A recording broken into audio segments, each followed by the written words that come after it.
welcome to We're Not Wizards. We are the best, but not wizards. Enjoy the show!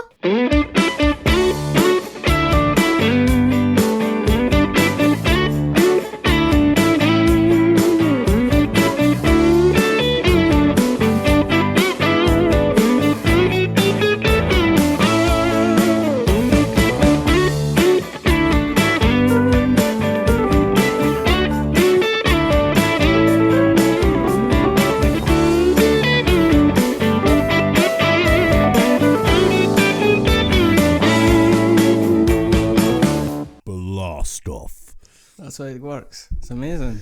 We have a successful booster relaunch on Booster 3. Small temperature rises in Booster 1. Is that your Elon Musk impression? No, that impression is Donald. Why being mean to me, Donald? Stop it, Donald. You stop it, Elon. You started it, Elon. No, you started it. You fired me. No, you started it because you said mean things to me on Twitter. It's not called Twitter, Donald, anymore. It's called X.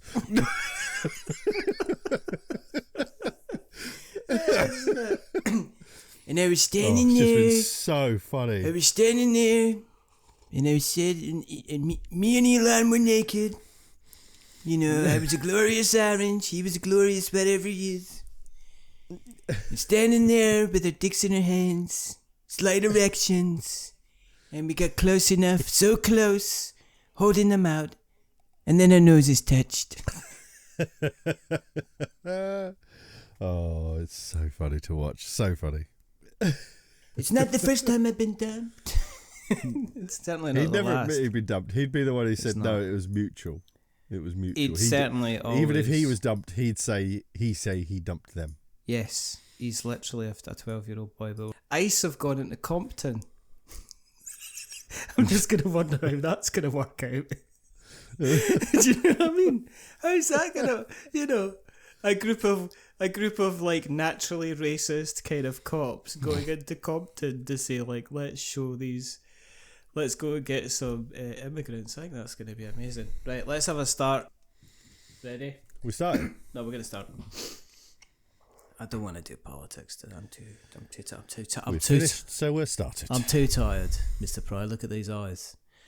Very tired. I don't know why. They are like these sunken wells in a story of Dante's Inferno. That's why I wear my glasses so it reflects it, so you can't see how sad I actually am. Anyway.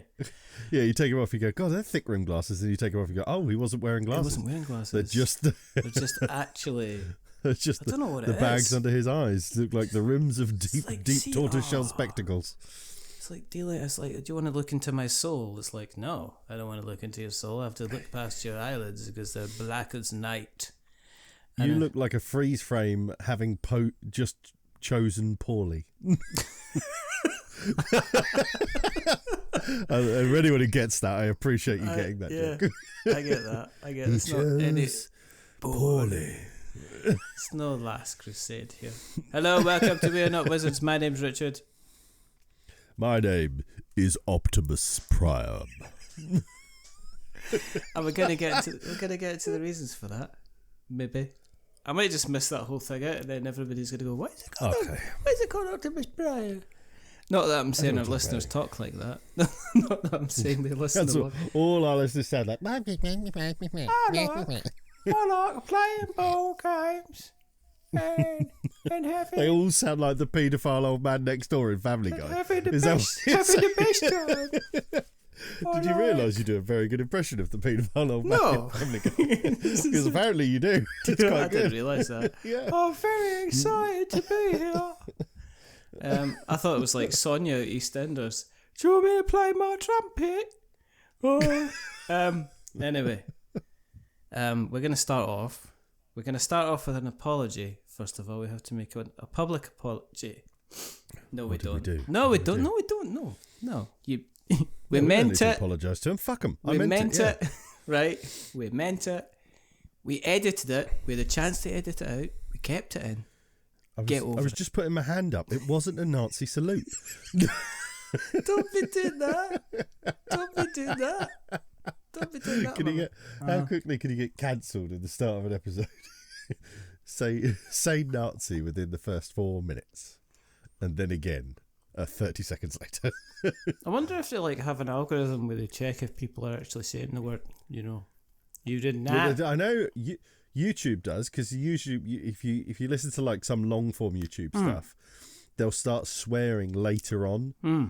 They won't swear in like the first sort of 10-15 minutes or something, because apparently the kind of the kind of bot that kind of runs through it only kind of checks the first bit. Just so doesn't lazy. run through the whole thing. Just so So lazy. that's why you will get people be a little bit more liberal and liberal with their language and stuff the longer on they go. And because I think it's because like the algorithm won't promote you more if you've got swearing and stuff. Mary Berry doing like her kind of like, making like a jam sponge, and she waits until she gets to like the 15-minute mark, and she goes, and now everybody, let's go and get the fucking jam out of the cupboard, you. Basically. Yeah. Oh, fuck me, I've got self-rising, not playing. What a twat. And you're all daft old bint, Mary. said, you're gonna go to the home in this, in this state. I bet she is. I bet you get Mary in her own home at a barbecue, 4 sherries in. I bet she's a fucking filthy old girl. I bet she is. I bet she's got a mouth like a Glaswegian dock worker. I'll bet. She goes, do you want to hear my joke? The one about the pickled herring and the stripper. No, don't. Not again. We don't, Mary. Not again, Mary. We don't want the dance either, or the demonstration, for goodness sake. You went to... Anyway, and speaking of potentially humorous times, but a potential underlying kind of smell issue, you went to UK Games Expo. Yes. I tell you what, how smelly was underlying it? smell issue. How smelly was it? I've seen people saying it was smelly. Now, I didn't think it was that bad, and I definitely, on the odd occasion, got in a crowd and was like, "Oh, there's a Hummer within a couple of yards of me." Yeah. But on the Friday, it was so unbearably hot in there. It was ridiculous. It was absolutely ridiculous. I got there kind of good time before the halls opened. Did you start managed to get hold of our what? Just walk on shirt cock it. With your accent, you go. Don't be racist.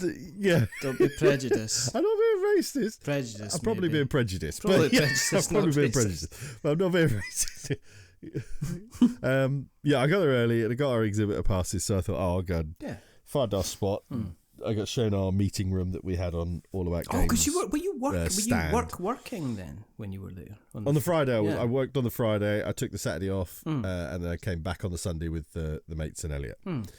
And so I got our meeting room, which was one of these, kind of classic little boxed in, little walled off bits. Thought I'll drop my bag here and then I'll go for a wander. And I just sat down for a second while I was sorting something out. And I was like, God, bloody hell. I'm glad I'm not doing too many meetings here, because this is a right little hot box for some reason. And I was like, cool, bloody hell, right. Anyway, I'll go and have a wander and see what it's about. Within 15 yards, I was like, oh, it was not the meeting room. That was the problem. And it was clear, and this was before anybody's even in the bloody halls. Oh, no. I was like, this is fucking hot in here. No. And it just obviously just got worse and worse and worse. Every time I had a meeting and they were like, "Oh, let's have a chat," and I was like, "Should we go outside?" And they were, "Oh, yeah, let's go outside." We'd go out to the sort of plaza-y sort of smoking bit out in the middle. It was so goddamn hot. And then there was a couple of times I was stood at a spot and I was like, "Oh, I can feel a breeze," and I was like, well, it's mildly better, and I could feel it from the sort of big air conditioning things above us. And I was like, God, that's just not working, And then on the Sunday, I went back and I was like, oh, it's actually pretty reasonable in here today. That's not bad. And there was a few spots where I felt the breeze. And it was like, it's because they'd actually turned the air conditioning on the Sunday. Ridiculous. It was a nice, cool breeze. I don't know if they'd had to fix something or what, or change the settings or something. But apparently it was just as bad on the Saturday as well. Yeah. And I was like, it was horrific. But It was so how crowded is it? goddamn hot. See how crowded.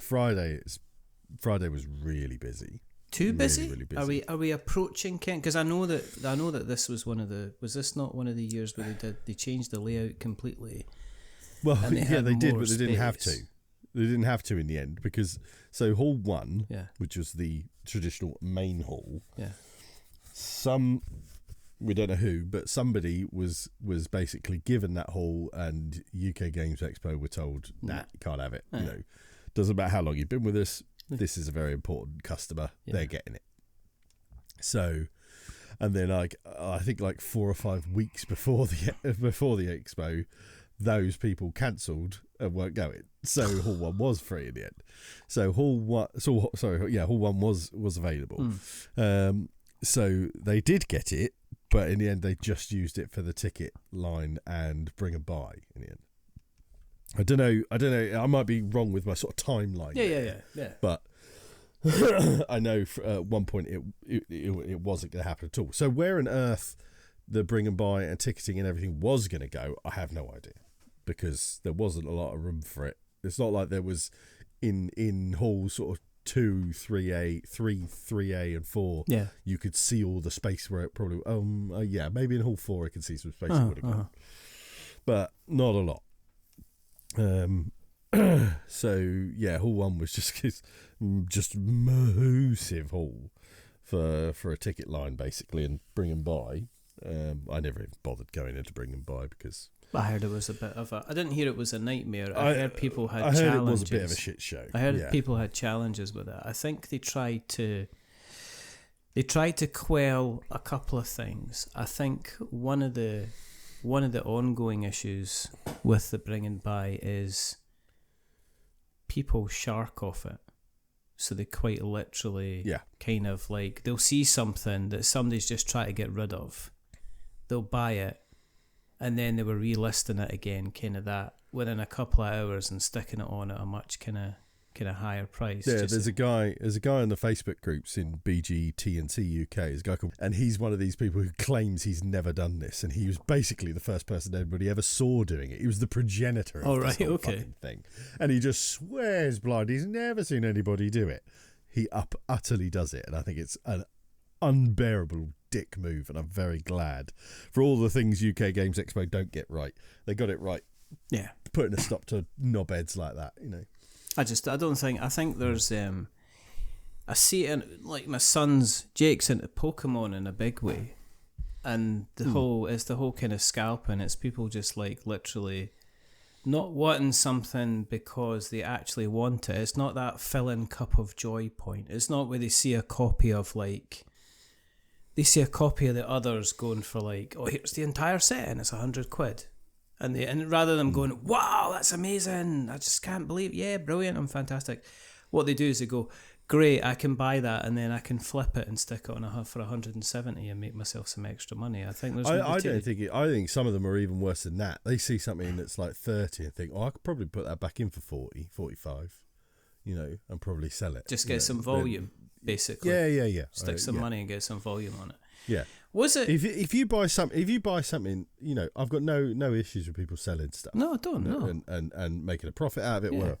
There's a bit of a sort of time and a place. Like, I know there was a guy who used to come with those like supermarket cages full of like, you know, and basically for the whole year he would just pick up bargains. Yeah. And he would then stick it all in the ring and buy. Yeah, you know, with a bit of a margin on it for himself, and it kind of, you know, fluffed his amount for the weekend, because it's a bloody expensive weekend. There's no getting around it. Yeah. You know, and I've got no issues with that. That's not a problem. You know, if you just, you know, picking up bargains here and there, but and you've put the work find in, copies of this, copies of that, or whatever. You've put the work on. You've put the work in all the years. You haven't just, you know, hawked around. I mean, like when you get people who go to the bring and buy, and there's one person stood at the side, then there's one you know, with this stack of stuff that they're like holding, and then there's one person out there kind of rummaging through everything, and then you see them with this stack of stuff, and they're going through like eBay and stuff like that, to check that these are like, and it's like, for all the time it's sat there in this big pile. You know, nobody's able to buy it because you're double checking whether you can, you know, whether it's either a good price or you can flip it. You know, it's like, fuck you. You know, just douchebag behaviour. I don't like it. But anyway. No, I don't. But anyway. As you could tell with my inability to mince my words about this, you know, I'm just... You know. Are they needing to get bigger? Are they needing to kind of like expand it into next year? Are we reaching kind of the point where it's kind of like... Is it getting a bit critical massish? You know. I don't know. Hall 4... I quite like the new layout, you know, the sort of like this sort of horseshoe kind of layout. That kind of worked. The layout and the boothing numbers is feckin' stupid, right? So Hall 3 and 3A are one hall, the one hall that can be divided. Okay, you know, right? Okay. But for the purposes of UK Games Expo, it's one hall, right? So, if you look at the boothing numbers, it goes, you know, through there, quite, to be honest, awkward at the best of time, boothing numbers.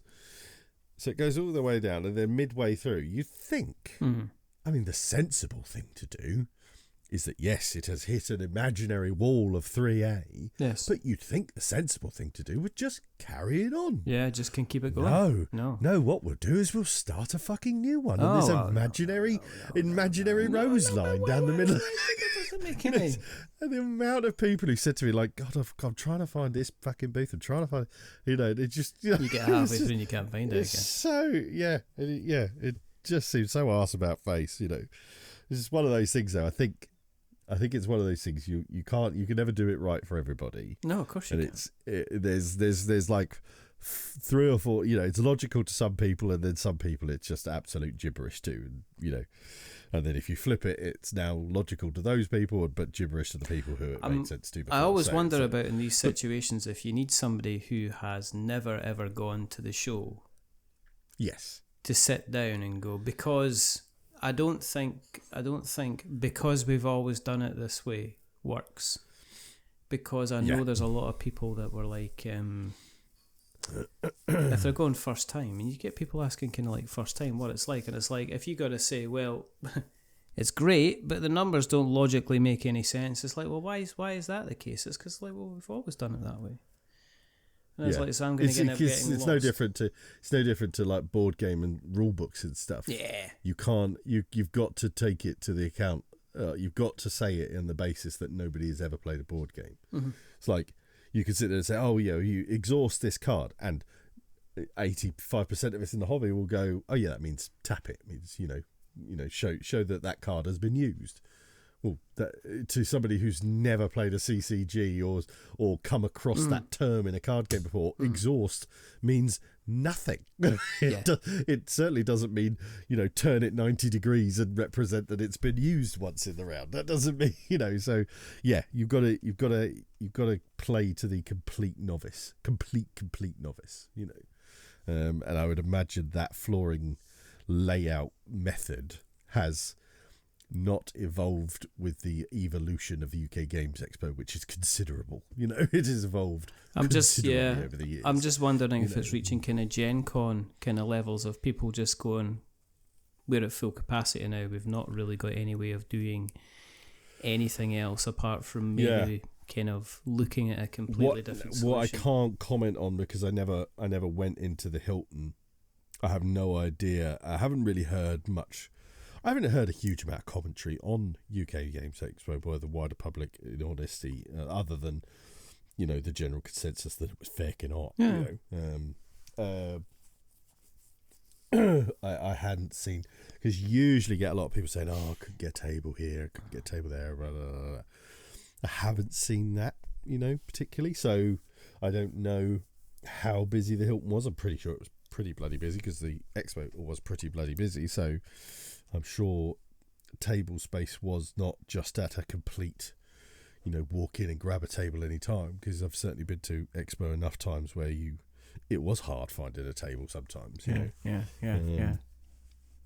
Was there what kind of moving on to because I'm not going to talk work, but what did you get played, and was there anything that kind of stood out that you kind of went? Because so on the Sunday, Yeah. Was the only day I sort of was there, obviously for pleasure, as it were. Not that my job is not a pleasure; it's absolutely a pleasure. Other jobs are available, but I don't want them. No. So we only actually demoed one game, but it was a right little gem of a game that we demoed. It was really fun. It's called Cheese Thief, right? Okay. So it's a little tiny, I would say, family weight social deduction game. All right. Okay. So you've got dice under a cup. Uh-huh. And everybody, and then there's a little bit of sponge triangle in the middle of the table, which is the cheese. Mm-hmm. And everybody gets handed out a card with a sleepy mouse on it, the cheese thief, or the fallen. And the fallen. So the aim of the game is you roll your dice. Yeah. Under the cup. Yeah. Check your dice. Yeah. You check what you are. Sleepy mouse, cheese thief, or fallen.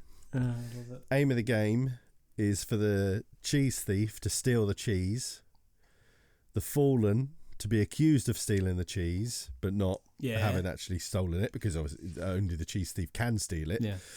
But the fallen has got to be chosen as the thief at the end, and all the others essentially have to guess correctly who stole the cheese. Yeah. You see, check your dice, check your thing, then everybody shuts their eyes, and somebody basically says, right, everybody shut your eyes, if you have a number 1 under your cup, open your eyes, blah, blah, blah, blah, blah. Look around the table, if you are the cheese thief, this is a chance for you to steal the cheese. Right, everybody close your eyes. Okay, round. If you have 2 on your dice, open your eyes. Everybody look around. If you are the cheese thief, this is a chance. And you just go through that up to 6. Then you say, right, everybody, put your hands on the table. You still got your eyes shut. Open your eyes. If you are the if you are the cheese thief, no, if you're the cheese thief, open your eyes and tap the hands of the person you're going to make your accomplice. Oh, okay. So you make somebody your accomplice, and the aim of the accomplice is to essentially, if the cheese thief isn't chosen, then the accomplice wins with the cheese thief. All right. So, or if the accomplice is chosen, the cheese thief and the accomplice win. So, I think I've got that right. But essentially, they're trying to throw a spanner in the works. So, and be a little bit of a... So the fallen is there trying to make it seem like they are the cheese thief, but hiding the fact that they're the cheese thief. Yeah. And the accomplice is there trying to throw people off the scent of the cheese thief, who they now know who is the cheese thief, because you tap them on the hands, they look at you. Yeah. So we got it kind of wrong the first time. We misunderstood what we were doing.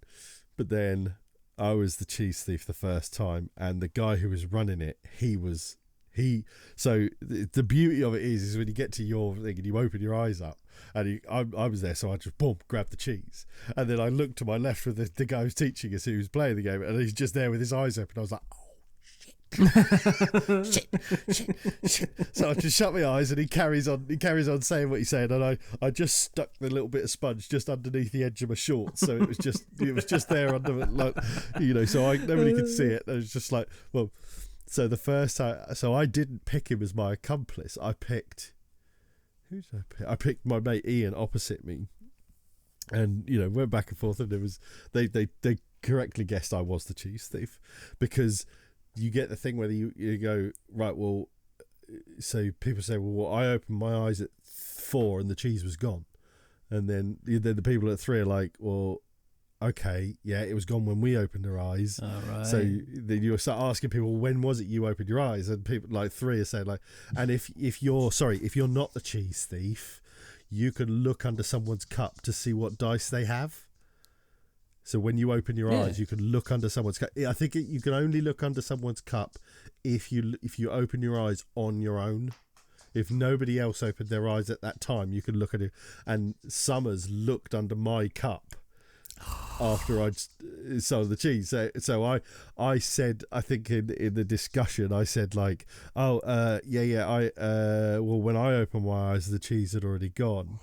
And I was like, I think I said I opened my eyes at 3 or something like that. And Summers was like, well, you had 2 under your dice, so I know you're fucking lying. And that was, I was kind of bald by then.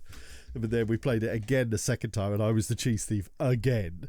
And this time I chose the fella next to me because he opened his eyes again at the same frigging time. So I made him my accomplice this time. But Elliot was the fallen. Oh. So this is the first time Elliot's ever played a game like this. So Elliot was the fallen, and he was so freaking close to getting himself picked. He did it. I was so impressed with him. I was really, really impressed with him because he's never played a game like this before. He's also the sweetest boy in the world, doesn't want to lie. But he did such a good job of sort of like slightly bumbling. Like, I think he said something like, somebody said about like, what round did you open your eyes up? And he just went, oh yeah, round 4. I mean 2. I mean, when I opened my eyes. And he sort of stumbled, and he purposely stumbled, but he did it so goddamn well.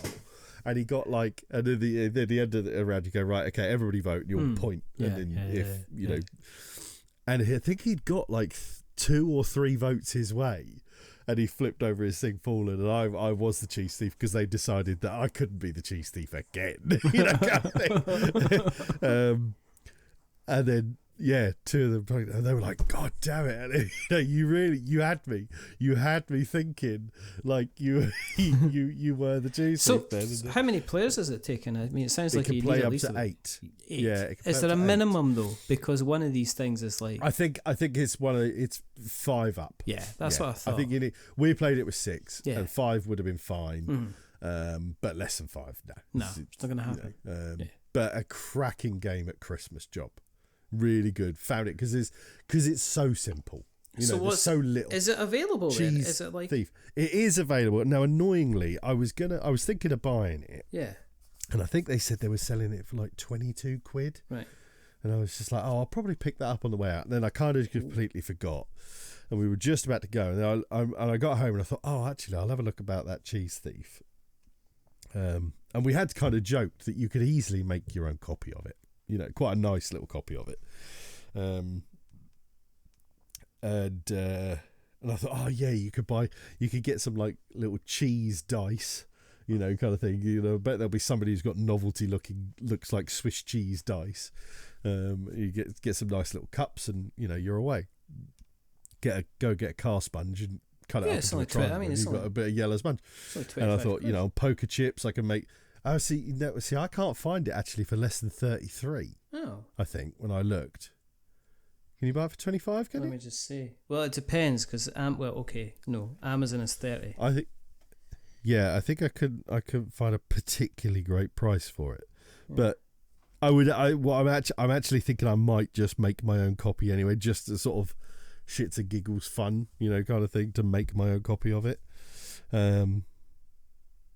But yeah, it was great fun. It was really good. It's the only game we demoed, but we had a real laugh. Yeah, see, I can't find it. I can't even, like, when I look on board game prices, nobody in England even has it. 27 on Amazon. Yeah. Yeah. Okay. 27 on Amazon. Cheese thief. Oh, I think it's the German version though. Yeah, probably. Is it language dependent though? I take it. No, you don't matter. No. And it's symbols over actual kind of language. So I guess apart from exactly. It, yeah. I mean, that looks pretty. Yeah, I mean, you can get there. It's just top fun. Just great fun, and it was so cool to play a game like that with Elliot, because I really genuinely thought oh, I wonder how he's going to do with this. Because I love social deduction games because, like I always say, it's all about the game above the table. Yeah, absolutely. To explain, like in that first one, we got it wrong. I was the cheese thief in the first one, and I got it wrong because I thought, right, I've got to steal the cheese. No, sorry, in the first one, I wasn't the cheese thief, but I stole the cheese. But then I was suddenly thinking, like in the next round, and I heard him saying, like, if you're the cheese thief, you can now take the cheese. And I thought, shit, no, I've got the fucking cheese and I'm not supposed to have the fucking cheese. No. I was thinking it was like you're trying to figure out who stole the cheese, kind of thing, rather than just the thief trying to steal it. Absolutely, just messed it up. So I just quickly whipped it back out, just chucked it on the middle of the table when everybody had their eyes shut, luckily. And then we all kind of sort of bumbled our way. Nobody truly knew what we were doing in that first one anyway, so it didn't matter. And I went, well, I really fucked it up because I stole the cheese and I wasn't supposed to steal the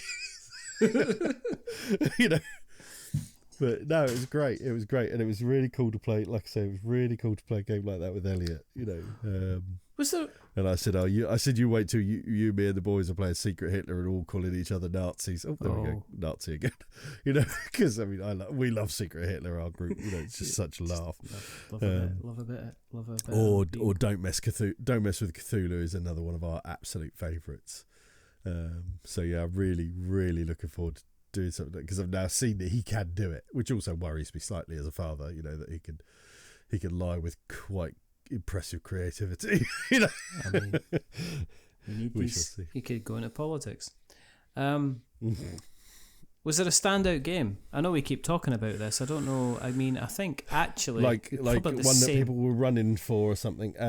I think probably the one that was getting the most talk about was Fate of the Fellowship, the Lord of the Rings Pandemic. I've seen this. That's definitely. I've seen this. I have got it pre-ordered now. Yeah, because I've heard enough people banging on about how absolutely fantastic it is. Yeah, and I love Lord of the Rings. But was there not what was the previous game that we did? Lord of the Rings, the card game. Lord of the Rings Duel was the one that a lot of people liked. Battles for Middle Earth, which is also stellar, absolutely stellar. It just seem to be hitting it out of the park with the kind of the Lord of... Yeah, I have seen the kind of like, because folks said, Lord of the Rings Pandemic, how's that going to work? And it's like, well, I can see it quite obviously working, as in you're quite literally trying to get from one place to another. It's so much more than Pandemic, though. Of course, the looks of it. Yeah. And it's great, which, like, one person says to me, it's like, oh yeah, but it's not just basic Pandemic. It's got so much more to it. And I'm like, well, that's what I want. Yeah. Just using the framework of Pandemic is fine. That's Pandemic is great for a reason.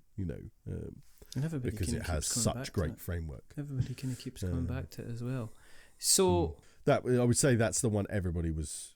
I'm trying to think what else there was. I think Chris Prescott's game. I don't think he had many copies of it.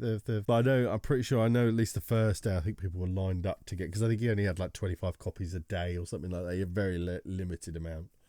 So I think that was, popular certainly to some level. I'm not sure if there was anything else that really kind of. I can't think of anything else that kind of was like, oh yeah, people are rushing for that. I was expecting, we had this I think we had a similar conversation last year, which was there a great big standout game to the show? And I'm not sure like Aircon, it was obvious it was Galactic Cruise because everybody was playing it, and because like there was an awful lot of hype, and there still seems to be an awful lot of hype kind of going about Galactic Cruise, but again, I didn't see anybody come back. I don't know how people cover UKGE as an expo. I don't see many. I know that they have their own awards, and I know that Hachette. I think you get a free award with every sponsorship. I think, It comes in like a toy in the box in a packet of cereal. Yeah. I know that. You can't say that. You can't. Yes, you can, because it's true. Hey, if Tom Bassett could say it, I could say it. He said it. Did he say? Oh, well, if that's the case, a few years ago. If he said it, then that's kind of all the thing. That's kind of all the thing. Did you pick up anything? Did you have your haul Because one of the things I like to see is people going, yes, my hall. My TT Combat Hall. Is that what you just went? Did they see Rumbleslam, you? Yeah. Did the guy just see you coming and going like, so how's the day been? Probably, Oh, it's been a yeah. bit quieter than it was the other day, but here comes Luke Fryer Yeah. Yeah. for these fillings, yeah, no, removable fillings. Yeah, I went and picked up the new force, which is gnolls. Okay. You know what a gnoll is in like fantasy? Yeah. So if Small wee boy. No, I think you're thinking of kobold. Mm. Yeah, Maybe I little am. dragons Gnoll- is kobold. Right. A gnoll is so what's the word I'm looking for? So if so kobolds are like small dragons. So gnolls are if you've got Skaven, which are essentially humanoid rats. Yeah. Gnolls are humanoid dog/hyenas. So like dog men. Oh. We like that. And so yeah, they got the Gnoll warband and associated star players, and then I picked up. They did a range, a couple of years ago, I think, and they've added a few to it since. The Knight of Darkness, which is a knight with a black tunic and a very bucket style metal head, and he has his own arm in his other arm, which he's using as a weapon. So he is the Black Knight from the Monty Python. It's only a scratch. And then also a very, very, very large rotund knight with his little goblin squire, and his name is Circumference. Oh, that's amazing. Just to be bold. Here we go. And just to admit that we realised that it's Fetching Feathers is the name of the game that Chris Prisco had. It's Fetching Feathers. So they're gnolls. Oh, wonderful. See what I mean? Yeah. Look at those lovely dog boys. Nasty dog boys. I got another one. Look, here it goes. He's not even. Oh he's yes, not I even unwrapped got the because so they do excited. limited ones, and they did the Christmas one, which I didn't buy at Christmas. Yeah. But then I saw it in front of me, and it's all buff Christmas. So they're the North Swole Army, and it's There's a level of abdominable snowman. There is a level of The, homoeroticism going on with that entire thing. It That really is. is. Just very, It is very homoerotic. It is very gay. Yes. Let's face it. Very, very gay. There's a lot of gay going on. He's one of the ones. There's for some reason there's Torden Bjorn, who is a bear that goes with the Knowles new group. See, Bears is what you want. He's a very cool model. And He's this still is not even round that. Look at all this rustling and excitement. Circumference. Oh, he's lovely, isn't he? Look at the size of him. You You know what I mean? He is. I mean, he's a big boy. Look, he is a big boy. He's like a rolling he's a down the hill unit, kind of boy. yeah. Are they lead then, or are they plastic? No, Are resin. they resin ones? Okay. And then there's the Knight of Darkness. Oh. You can see it is. With his arm. Yeah. That's amazing. Just see Oh, it. that's amazing. That's fantastic. Yeah. So yeah, they were. What else? Yeah, I didn't get a huge amount. Elliot I picked up a load of stuff for Elliot on the Saturday when we were there. So, Archon do their Dungeon and Laser series, I've heard of that, yeah. and essentially they have got this like fantasy world that they've got a game set in and stuff, but they basically don't promote it at all. And really their stuff is like they're sort of going, here is a load of stuff that works on some popular systems, you know. Oh, you got to be really careful maybe with that, with haven't you? Dungeon in the title. Yeah, you've got to be you know, really kind of careful thing. with that, haven't you? So they do like loads of kind of like generic kind of ranges. And there was one, so they also do like loads of really cool dragons, and they're like stupidly good value. I really want to shout for Elliot and tell him to bring that box of stuff he got up.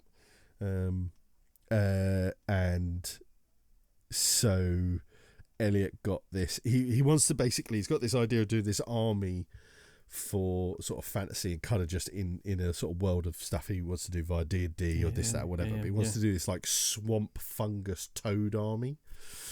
He really likes the idea of this kind of, he's got this idea in his head.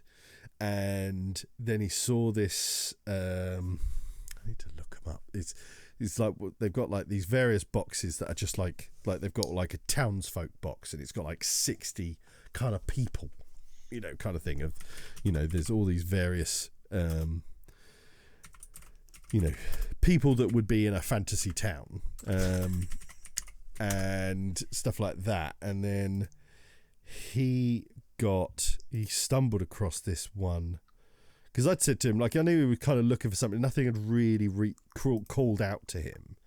And I said, oh, do you want a dragon? You know, I'll buy a dragon quite happily, because they're only like 25 quid each, these dragons, and they're insanely cool models. He was like, oh, yeah, that would be pretty cool. And then he started looking at these kind of other boxes. The land of their sort of fantasy world is called Deus Lair. Mm-hmm. And he got, what did he get? Where is it? It's got all these kind of fungusy, swampy kind of things in it. And he just sort of, as soon as he saw it, he was like, oh, this is what I wanted. This is exactly, you know, this is the thing I didn't even know I needed, kind of thing. Because he didn't even know it existed. And it was 40 quid for this box, but it's got like an absolute buttload of minis in it, and like not all just small minis, like big ones, small ones, some as big as your head kind of job. I can't find this damn thing. Figure out what it's called. Big one, small one, some as big as your head.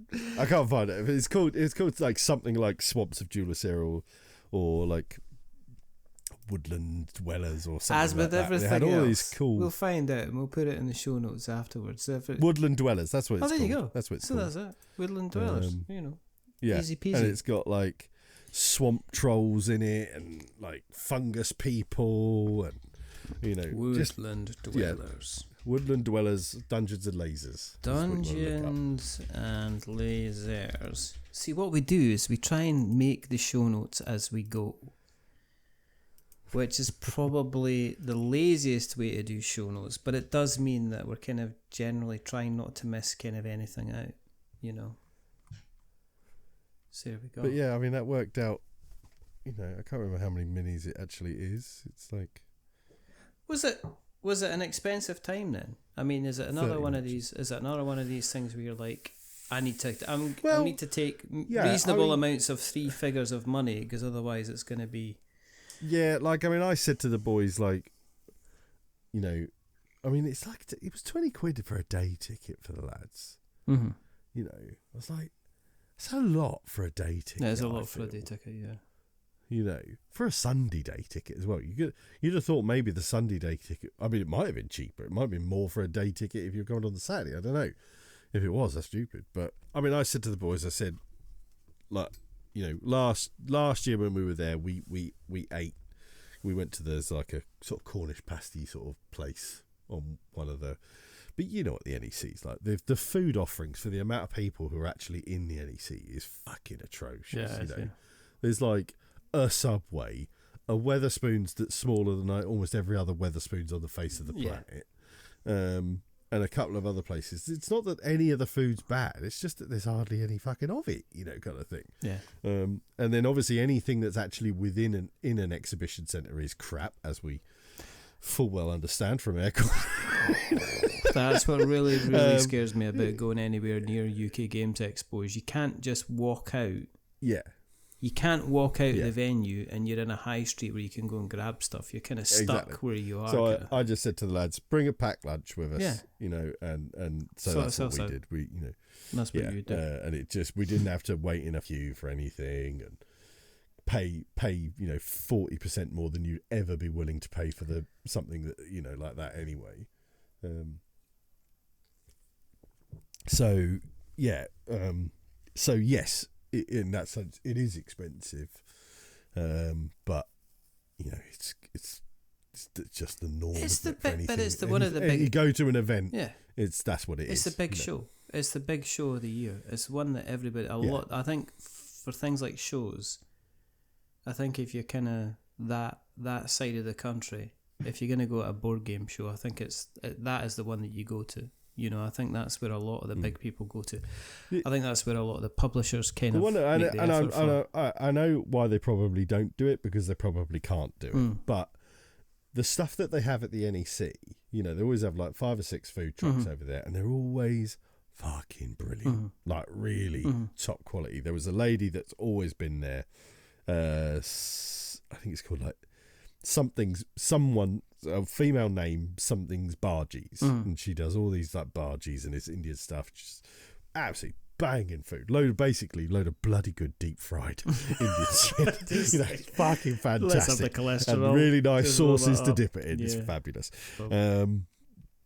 And there's always good ones there. And they said, I mean, really, that bit where they have the Viking village, which grows every year. You gotta love these people. They are fantastic. You could just see this Viking village people living their best life. They are as happy as pigs in shit.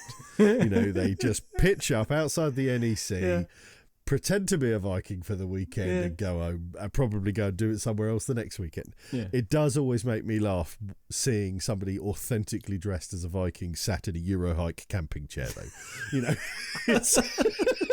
You can't. You're not meant to be tougher than that. And with a Morrison's bag for life next to their feet, in their canvas perfect Viking tent, I do love all that stuff. But I feel like for the stuff that's at the Hilton, they should essentially double it, if not a couple more, and it should be on that grass sort of section between the NEC and the Hilton. Now, I'm sure the reason they don't is because they can't, Yeah. And the NEC and the Hilton let them do it because the Hilton know full well they haven't got a snowball's chance in a hellbound donkey's arsehole to cater for the people that would be open gaming, so they'd rather probably not have to deal with that, and they'll let them stick 5, But like everything, you look at it with a critical eye and you can see ways that it can be done better, but I understand that it's also not always as simple as just saying that things should be done better. Especially with everything kind of getting expensive. And I also think, to be perfectly honest, I think there was probably quite a few publishers and things like that who were having a look at Johnny Purse Strings, going. Oh, definitely. Well, there was definitely punters that were doing it as well, because apparently I spoke to a lot of people, and they were sort of saying like, "Oh yeah, there's lots of people, not a lot of people are buying." Yeah, and you didn't see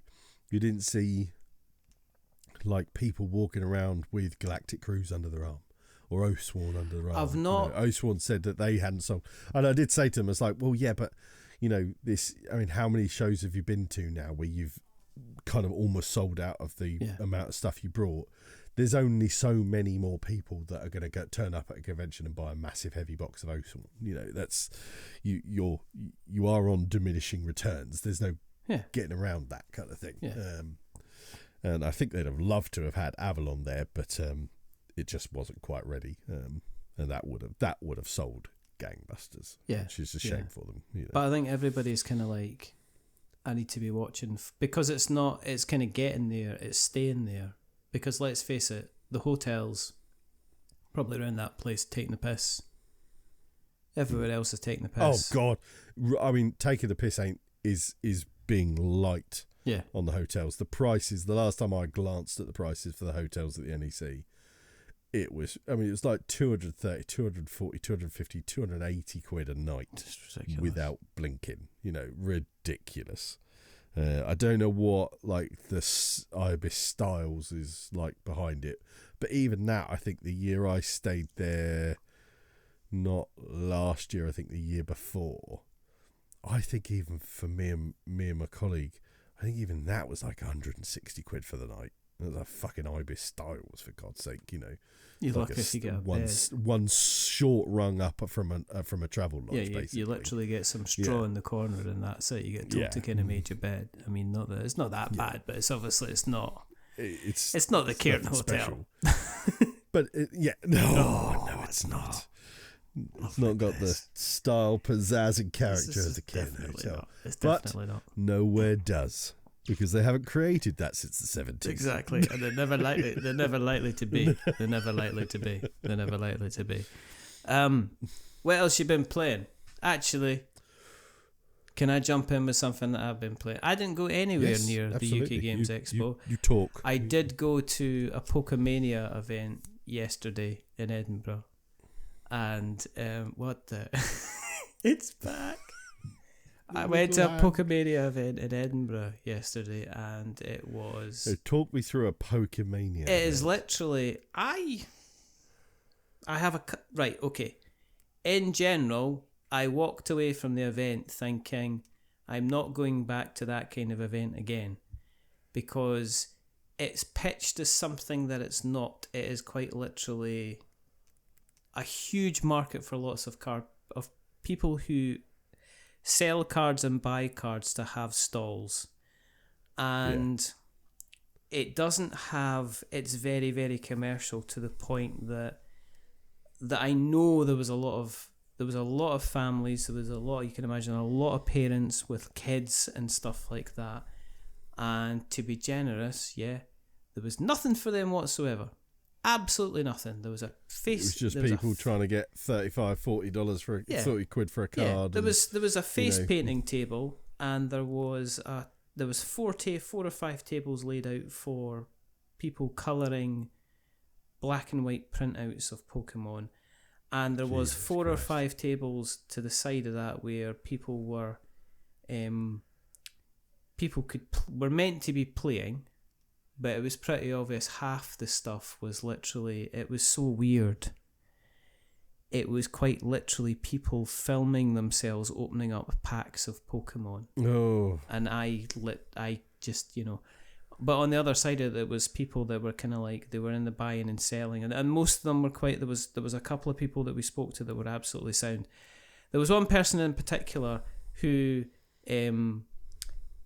Jake took his kind of pride and joy. Now he's had some incredibly kind of lucky kind of pulls. So the kind of cards that he's got, they're kind of quite sought after and stuff like that. And so we went and saw one guy, and he was pretty dismissive. He didn't really want to speak to him until he saw the card, and then he literally tried to kind of offer him a price that was so insulting that kind of like And I was just like, and he was up for it because it was like over £100, and I just said, no, we don't take the first offer, we'll come back. And then as soon as we said we were going to walk away, he says, no, but if somebody offers you something, a counter offer, come back and we can sort something out. Oh, right. So, because like I owe you something. Yeah, exactly. Because we're such good friends. Yeah, we're such kind of good friends. Because we went to somebody else, right? And he looked at a particular card and he went, you need to get this graded. He says, because if you get it graded and it comes back as like a 9.9 or a 10 or something, he says it's worth probably about £500. And what's it cost to get graded? About £35 like now, that. something like that? Yeah, it's not even that, I don't think. I think there's kind of like, they're almost doing them on kind of like conveyor belt size stuff. But it's just kind of annoying that this guy was like obviously trying to take the mix. So, I mean, I'm sure, I always said to them, like, I always said to my boy, don't sell to a trader, because a trader's not going to give you 250 quid for a card. What he's going to do is he's going to give you 175 for a card, because he's going to hopefully sell it on for 250. If you want to sell it separately, sell it on like a card marketplace where somebody is wanting to kind of spend that kind of money. Who wants it for their collection? Yeah. I felt it was a good place. And I felt the people that knew what they were there for would have appreciated, because they had stall after stall of like people kind of buying cards, selling cards. There was obviously people doing a roaring trade.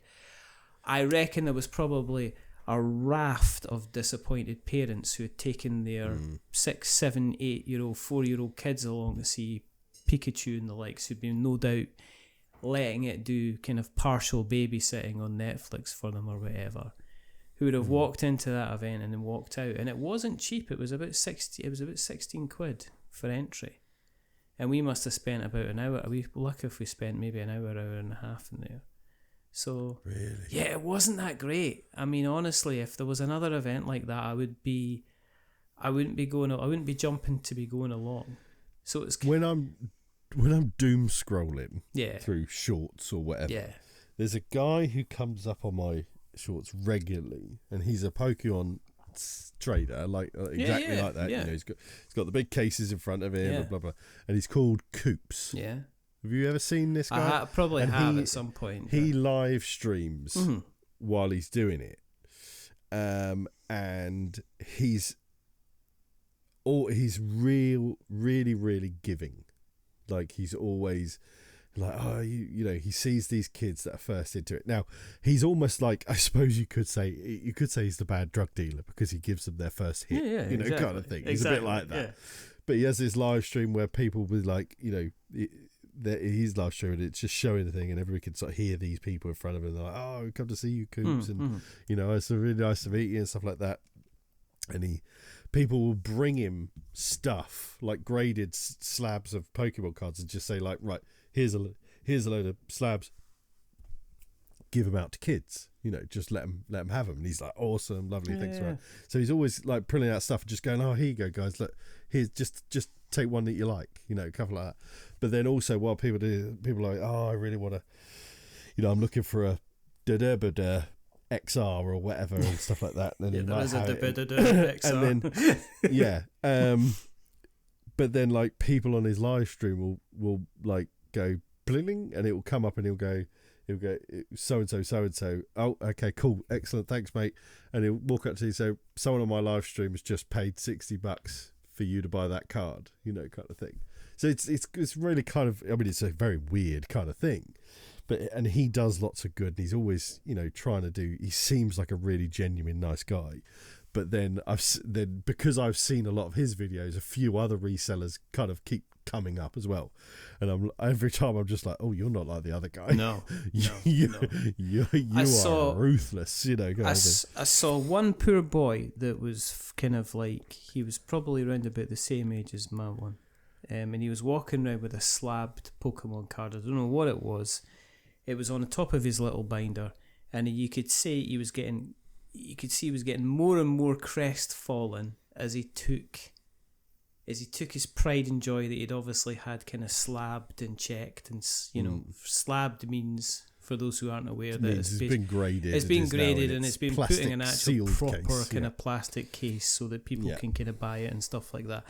And he must have went round all these dealers expecting them to turn around and go, oh yeah, that's amazing. Yes, I know it's worth 300. Here's 310, you know, kind of thing. And he just wasn't, you know, folk were going, nah, I need to give you 70% of this, or I'll give you 60% of this, or I'll give you 80% of it. Or I can give you 50% of the value, and then I can give you 25% of the value in kind of store credit that you can kind of spend. So it was kind of like, yeah.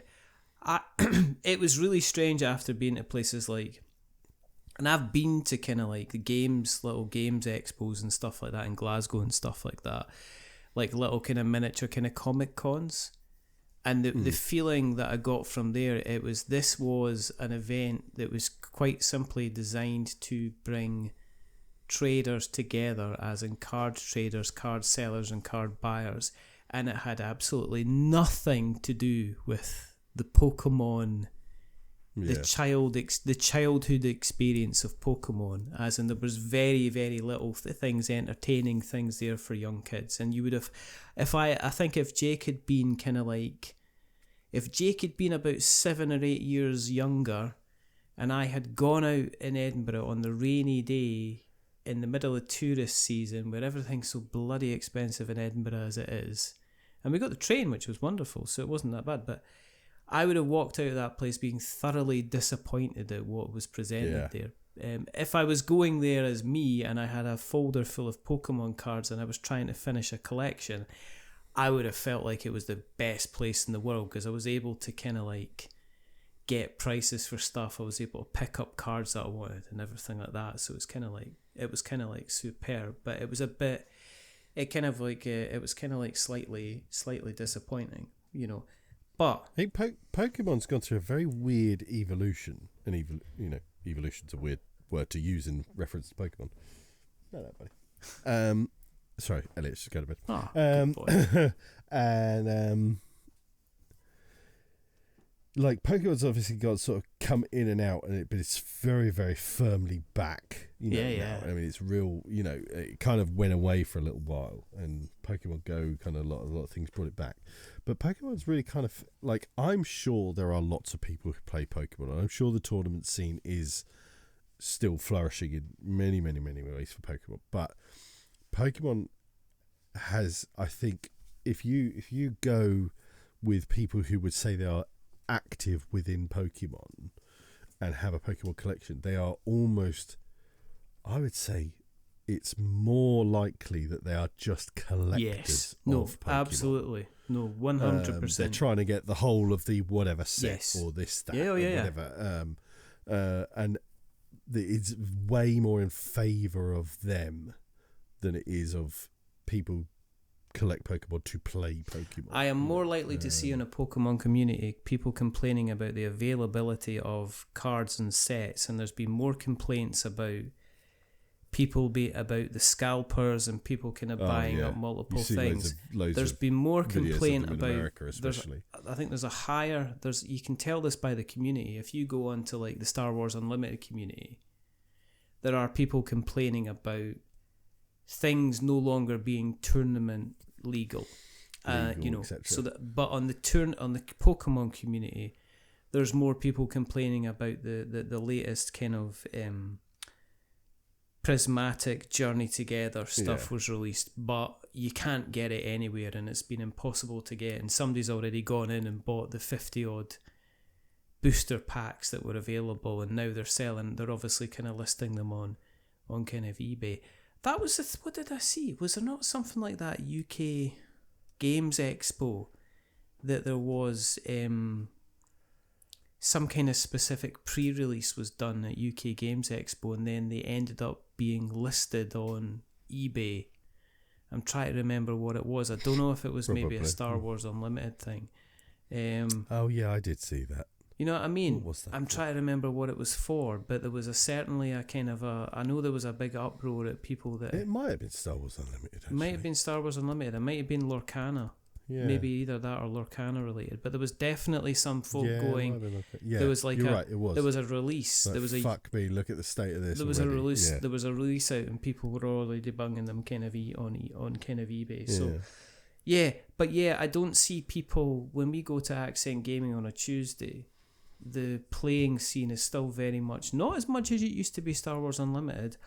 Altered is really picking up its pace. Yeah. But for all of the Pokemon cards and stuff that Doug sells in Accent Gaming, and he's a wonderful person who we're trying to arrange to kind of get on the show. He never sells it above RRP. So he'll sell stuff at what it's meant to be priced at. He never kind of goes, I'm going to stick a booster pack at £6.50 and make myself an extra kind of £1.50 a shot.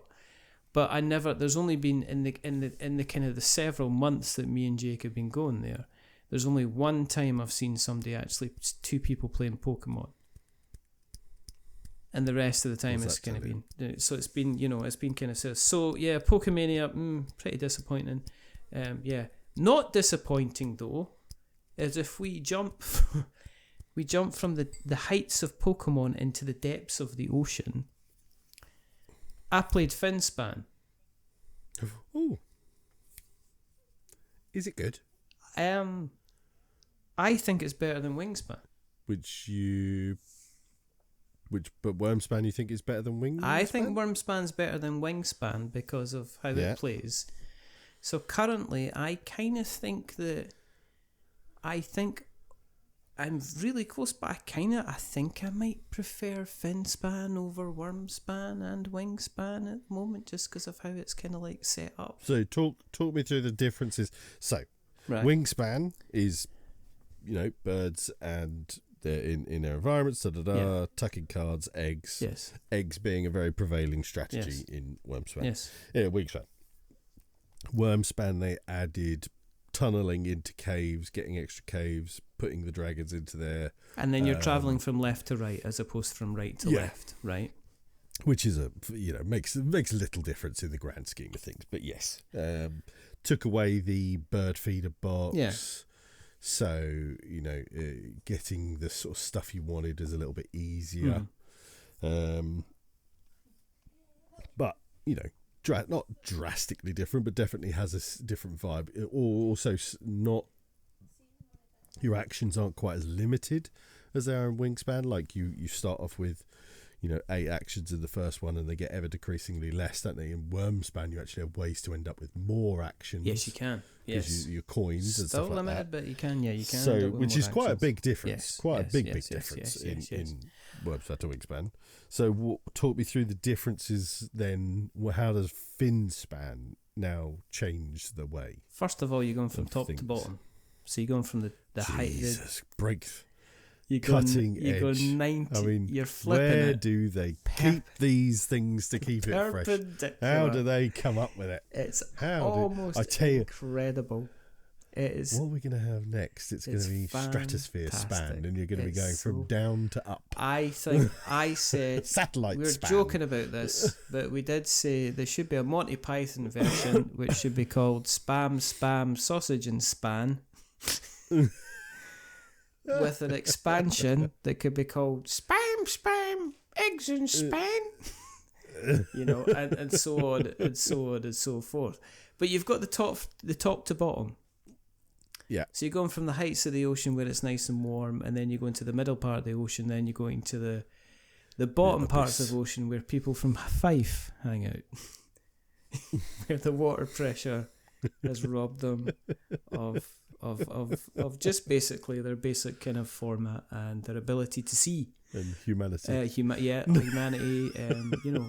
Amazing. Somebody, people that could be so greatly unwashed could actually live in the bottom of the ocean where they're constantly getting washed. But there you go. I will get murdered for this. I don't care. It's about time. The other thing is that yes, you get your workers, and you're basically you're kind of placing your workers in order to do actions.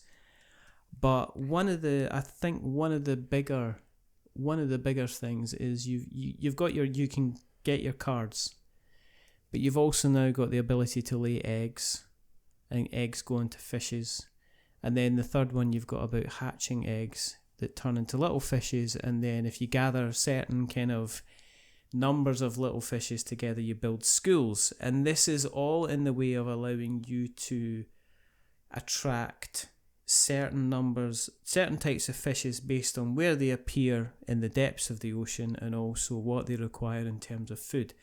One of the bigger, I think there's two huge differences, I would say, between Wormspan, Wingspan and Finspan and Span is that you're encouraged more to be placing fish on top of smaller fish. So the size thing, it doesn't, because in the original Wingspan, there was only very, very particular animals, very particular types of birds. The reason usually, it would be hunting birds. Yes, hunting birds. So carnivorous birds you would flip cards. Yes. And if they had a smaller wingspan, yes, you would tuck them under that bird, yes, basically, to i.e. that they ate it. Yes. So in Finspan, literally any fish can be put on top of another fish as long as that fish is a bigger fish, basically. So how many times did you quote Liam Neeson as Qui-Gon Jinn and say, "There's always a bigger fish"? Well, not as Alec Guinness anyway. Oh. It's been a long time since I've been called that name. The Sand people are easily frightened, but they belong, and in greater numbers too. Never a hive of scum and villainy such as Fife. I'm surprised they could be washed, being this point low in the ocean. So that's the fun, right? So that's the first thing, is you're encouraged to put more fish down, because you don't just get the thing where you're taking a bird and tucking it under.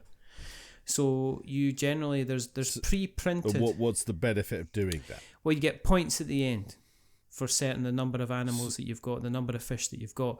You've also got certain kind of sizes of the super big kind of sharks and stuff like that, because there are some of the, one of the sharks like the whale shark. It's like everything's like, oh, here's a sprat. Here's a sprat. Here's like a salmon. The salmon's only, a metre and a half long. And here's the whale shark that's 1,200 centimetres long or whatever like that. So it's kind of quite amazing. But the other thing is as well is, unlike previous games where a lot of the cards that you play, in order to be able to in order to place a fish, you've also got to delete. You've also got to basically discard cards that you have. But then one of the new actions is that there isn't a general discard pile, is that you keep your own discard pile. And that there are actions that allow you to take fish that you have discarded and put them back into your hand. So sometimes, you're kind of encouraged to kind of discard cards in order to play fish. But you're no longer in the situation where you feel, I've got to discard that one and that's a bit crap because that's a really kind of good, that's a really, really kind of good fish.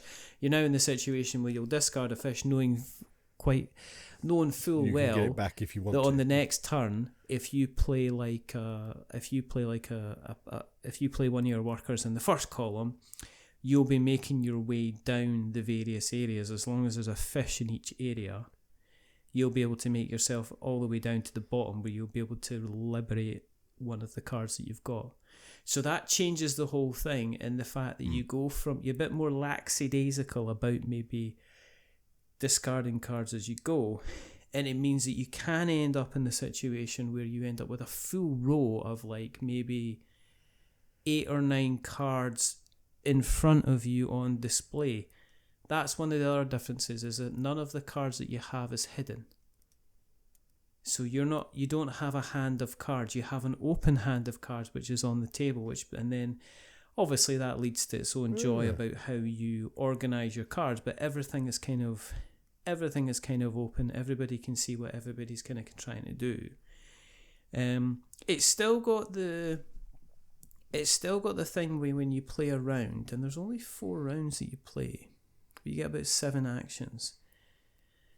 That at the end of the round, it's like the person that's got the most number of eggs, the person that's got the most number of single fish, the person that's got the most number of schools, and that can change because as with any Stonemaier game on these things, you've then got overlays that you can put on top of the kind of the round multipliers, and then at the end of the game, you get kind of like you kind of get points for your fish, your schools, your eggs, your sharks. There's one point you get like points for the number of fish that you've got in a particular row, number of fish you've got in a particular column, you've got number of fish that you've got sitting at the bottom of the ocean. So you've kind of got all that.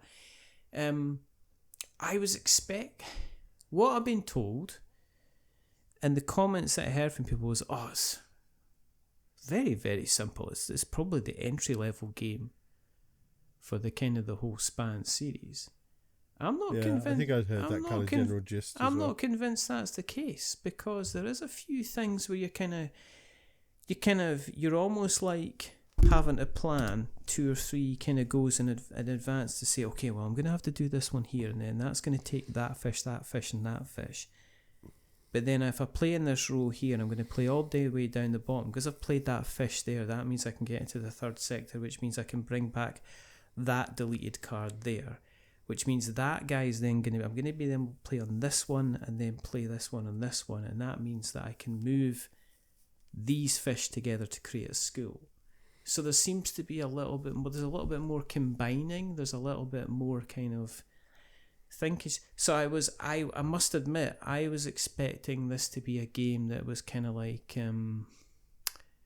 it's Wingspan on easy mode. There's nothing kind of much happening on it, but there's enough of a difference in it to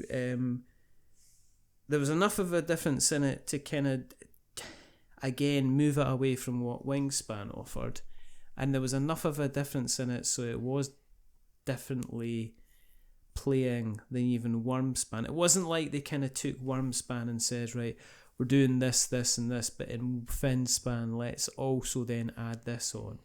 It was a completely different setup. So yeah, I was pleasantly surprised. It's not even like, yeah, it was a friend's copy, so, you know, but yeah, liking that one.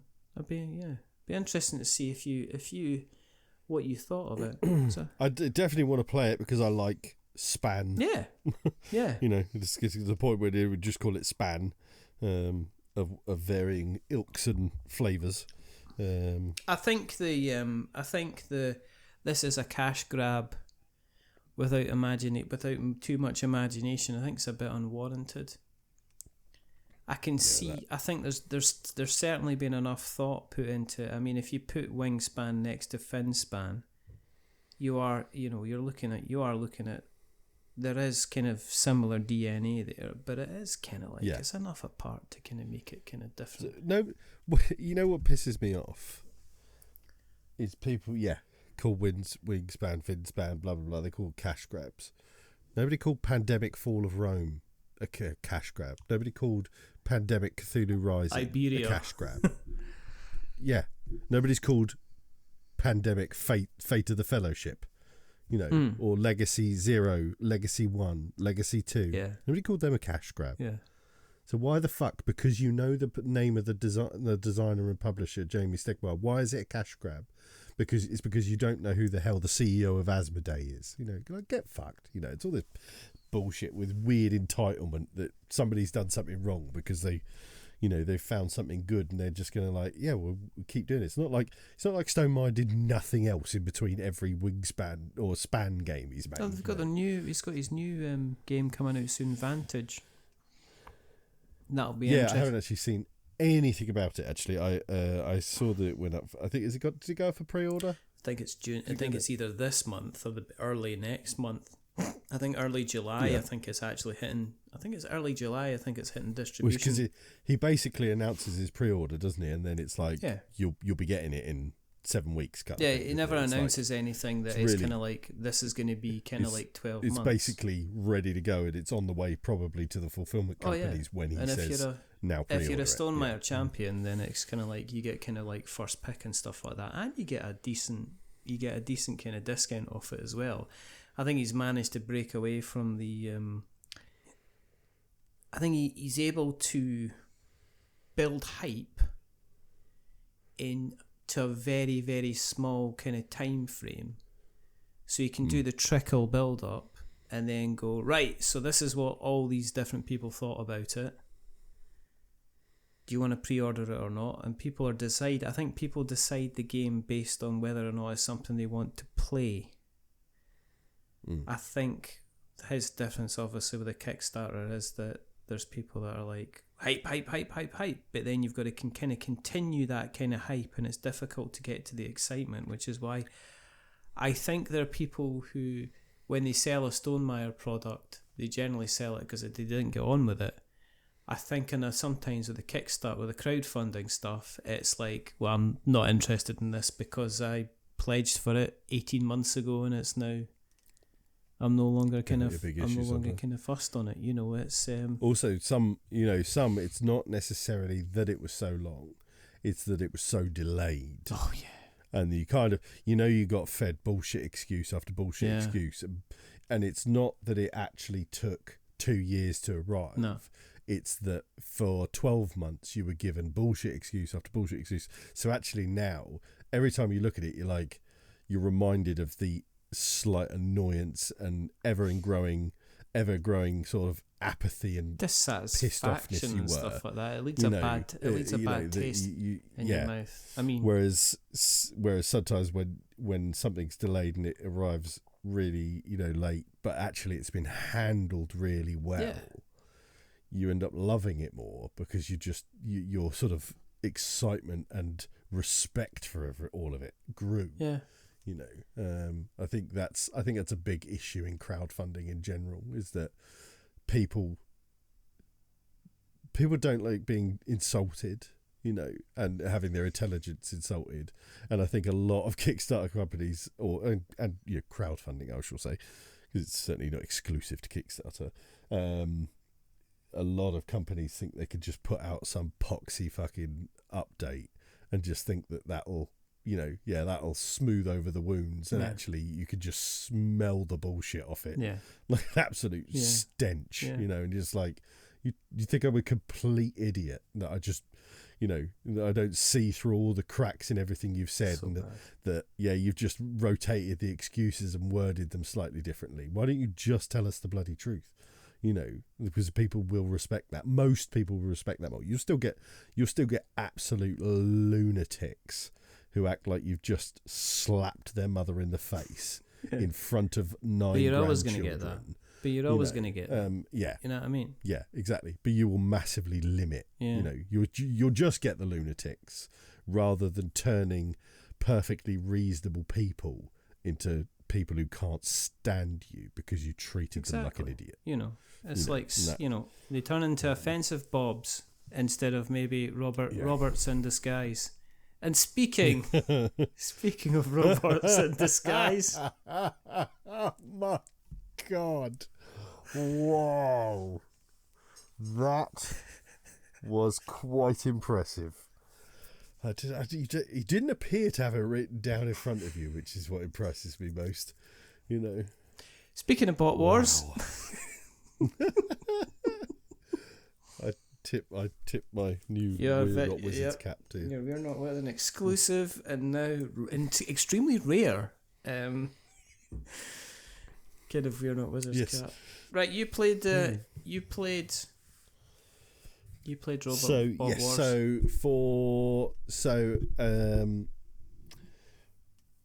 So I've been painting through the Bot Wars stuff that I got, and I've very much enjoyed painting them. They've been really fun because they're very different. They're not like a lot of normal miniatures sort of thing, and there's a lot of nostalgia there and stuff like that. So Bot War, which I think we briefly kind of touched upon last time we spoke, didn't we, is from a company called Traders Galaxy, who I believe is just like one fella in the outback somewhere in Australia. Hello to you, Traders Galaxy. I kind of mentioned them to say that we mentioned kind of them on the last show that we did. And then they were like, "Oh, go and send us the link." And I says, "No, wait until the next show when we talk about your game." So been thoroughly enjoying painting them because I've got the 2nd edition set, and then I managed to pick up on eBay. I think it's called like Decals Defenders, which is I think it was a starter set. I think you could have like faction starter sets as well, and that's of the goodies. So I've got a whole load more goodies than I've got baddies, but that's not an issue.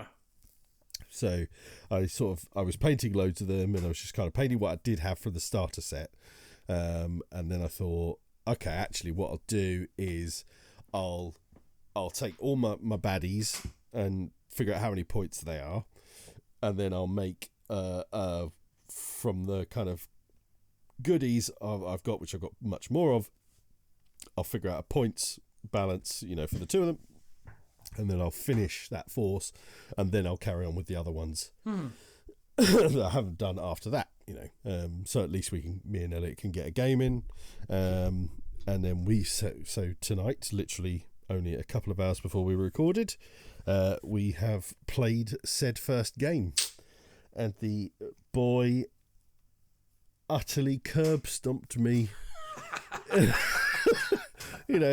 So we played it's quite a scenario based, or certainly it's a good solid scenario, loads of scenarios in the actual game itself. We played the first one, which is the hunt for the energy. So we had our sort of cityscape laid out in front of us, and then on 4 different buildings we marked those buildings as like energy reserves. So basically at the end of every turn, if you had someone within 2 inches of one of these things uncontested, then you got a victory point and you got an extra energy cube, which I'll get to in a second. So closing out the fourth turn, I was winning 4-3 on victory points, but I didn't have any robots left. So really, that fundamentally kind of goes to the win for him. And I had managed to, my victory points at that point were moot, to say the least. So as for the game itself, I was really pleased with it. I think Elliot was a little bit trepidatious of it because he's not a competitive kid. No, he's just not in his nature to be uber competitive. So he quite likes the whole sort of cooperative stuff. But I've always said to him, I don't play games with him, against him, that I know he can't beat me at. I'm not going to play a game that. Is that your excuse? Because that sounds like an excuse. No. I feel that excuse. he should take on. I think he should take on the games that actually he should now start choosing the games and only play games with me that I actually can beat him at, because it's getting a little unfair at this point. it's I could be a bit sick of bloody losing as well, kind of thing. So first one to drive to the shops. Yeah. And he's like, yeah, but I'm 12. Yeah. So the way the actual game itself works is really nice and simple. You've got purple dice, which are attack dice, red dice, which are defense dice. You've got black dice, which are like crits. The dice are what I'm looking for? Exclusive. They're proprietary dice. They're not just D6s. They are D6 shaped, but they've got, like, one side's got 3 explosions on it, 2, 1 blanks. Custom dice. Thank you. That's the word I'm looking for. Custom. Yes, you're having dice. one of these evenings, aren't you? Yeah, I am. So, and if I do a ranged attack, I've got a stat that is ranged. That's how many dice I roll. You always roll the defense of whether you're being, your defense is your shields. Yeah. And that's the same roll, regardless if it's a close combat attack or a ranged attack. You roll X amount of your shield dice, and it's, I roll 3, you roll 2, I do 1 damage to you. Simple as that. One of the cool things is that each bot has a number on it, which is how much energy they create. So at the start of the round, you pool your energy, so it's combined from all of your things, and then you assign onto each of your characters how much energy you want to put on them. And then basically everything costs an energy. So if you do a move, it costs you an energy cube. If you do a shot, it costs you an energy. You can then boost like attacks or boost defense by spending an energy to get an extra dice. So so like at certain points, I had like a dude just sat holding the objective, and I wasn't going to do anything with it, so I don't put any energy on him. But his energy goes on to somebody else, so they do more stuff. Yeah. Which is really fun kind of way to start the thing. You're sitting there going, right, and also if you're really paying attention, you could sit there and go, you go in the order as well of their strategy rating. So they have a strategy rating from 10 to 1, and you start at the 10s and you work your way down to the 1s. So if me and Elliot have both we go, right, anybody got a 10? No, nobody's got a 10. Anybody got a 9? Yeah, I got a 9. I've got a 9.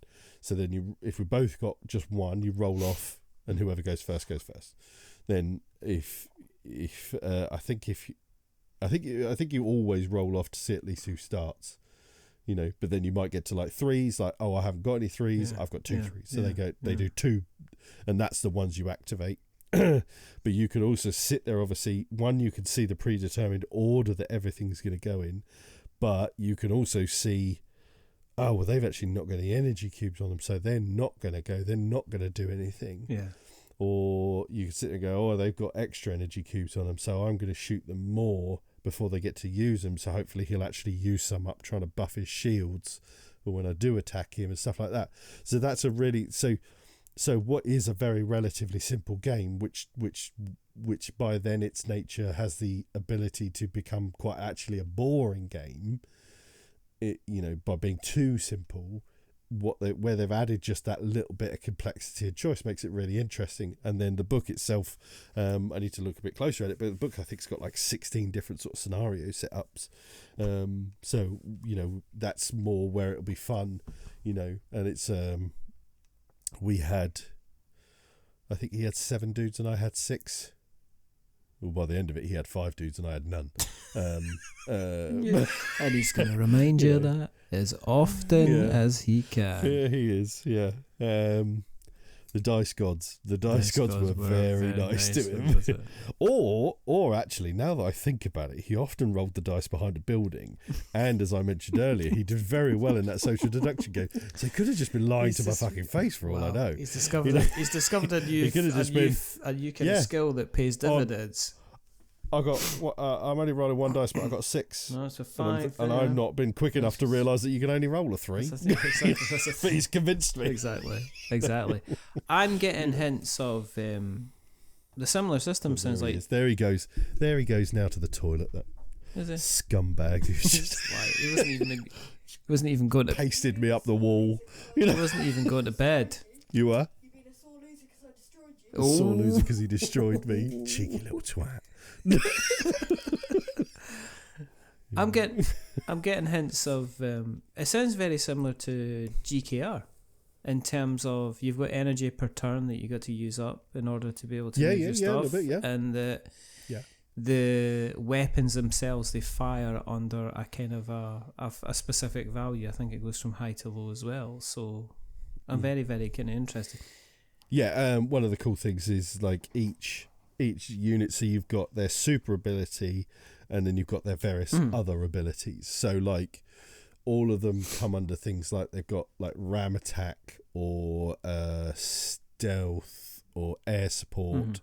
So like air support was one, so you could spend 2 cubes to do their air support, which is move 3 times their movement. Wow. And anywhere on the board. So it's essentially it's them suddenly turning into their jet that they are and shooting across the board. And then you got ram attack, which is spend 2 cubes to move your movement +3, and then do a close combat attack if you move into base-to-base contact, but it's your close combat attack +2 crits, and that's the dude basically turning into a truck, charging down the road and bashing into them, sort of thing. So like, although you don't do the whole other side of the transform thing, it's built into the narrative of them. And then also he had 2 little driller dudes. They got like little drill chests, and they've got the symbiote special rule. And then the big dude he had has got the hold special rule, which means those 2 little dudes become nothing and go into him, like the cassettes and sound waves. Amazing. You know, that's kind of cool. They've done lots of things to tick the nostalgia. But boxes. they've also I believe there are some minis where you can be the transformed version. I believe there's certain ones, but they haven't kind of lent into that. I think you got to be really careful, because I think the boys at Hasbro would be just the guys at Hasbro would be like, they probably, you know what I mean, is like, also, but also you do get to the point where you're now starting to go, well, here's this dude who maybe costs, in monetary value as a robot, as a cool little character, he costs say £6. Well, if he's then got a second miniature, now that dude probably costs 10, 12 quid. You see what I mean? You've got to, and it, like I said, as far as I know, it is basically this one dude in Australia on his own, kind of roughly doing this. It's Traders Galaxy is no big company by any means. They're as indie comes, but he's done a great job over the years of growing Traders Galaxy, because it doesn't just include Bot War. He's got other stuff, but Bot War is definitely his mainstay. But yeah, really pleased that we've finally got this first game. It sounds like you had a cracking time. I think we will be, yes. Well, he had a good time. See, I can imagine, right? Like, you bring in actually, like, one of these boys. Like, I mean, I don't see anything wrong with actually taking some of, like, because these are Iron Factory robots, because Iron Factory do some really good sculpts. Iron Factory is it's kind of like a third party kind of, well, definitely infringing. I mean, but I think it's kind of like, yes, but they're not. It's not Transformers as such. He's not called No, they're just kind of like they do. But I can imagine you playing that with the rules. Just as like as you probably could. Do you know what I mean? Just playing it as the rules and just say like stick in the rules and this is it. This would be absolutely. Yeah, just scale it all up. Yeah, so you got bigger scaled terrain and stuff. Yeah. So yes, I definitely want to get more of it. I want to get the. I'd very much like to get the 3rd edition starter set, because then I've got another set of dice, and stuff like that. It's just more bots. So yeah, I really want to get into it because I'm really loving it, and I've got this little box here of dudes left to paint. He's not looking at me. I've still got so many left to paint. But I mean, there'd be part of me that would be like, this is the coolest. He's like, he's basically, I believe, a sort of Optimus Prime-esque. Yeah. Because he was a lot more points, is why I didn't use him. He was a lot more points. But it's got so many cool, You just I don't know why I'm reminded of. Just look how Transformers he is. That's just amazing.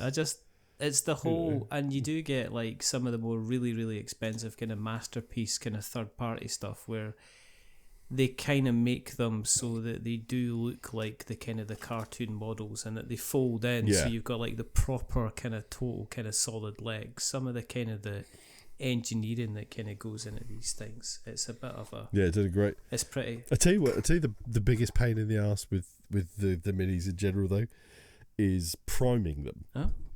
So it's because it's for pretty instance intricate for you to. Well, yeah, it's because like for instance, he's a big right? boy, So like though. this dude here, yeah, he's quite a big boy. So that's my index finger. He's pretty tall. Yeah. So if, for instance, I put him down flat, and I wanna spray him, but then I want to spray him like that, obviously, because because they're all angular, they've got so many undercuts and bits that like within those track sections there and stuff like that. So you constantly think, okay, yeah, cool, I've done them, and then you pick them up, you look at it, it's like, oh fuck, I can see some blue resin under there, or red resin under there.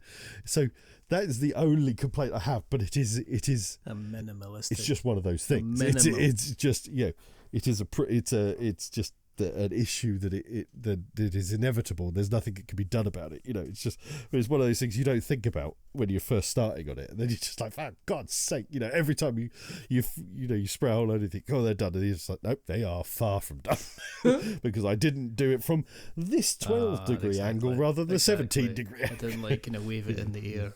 I didn't do that thing where I sprayed it and then waved it in the air to kind of catch all the things.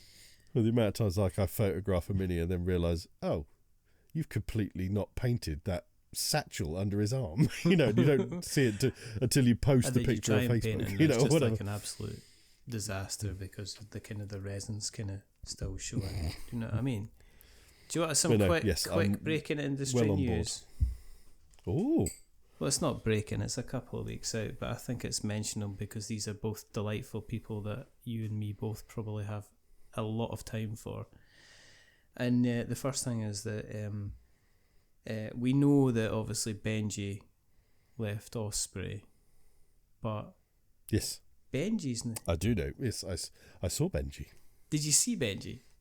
He's at Rebellion now. He is indeed. Yes, and he's there with Az Drummond. Formerly I had a nice chat with Az, and a long chat with Az, and a quick chat with Benji. He's a very nice guy, very very lovely guy. And I think we're going to arrange to get Az on.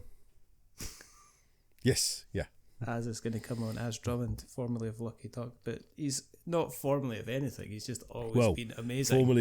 Formerly of Mythic Games, formerly of Beasts of War / on Tabletop, which is where I first ever came across Az.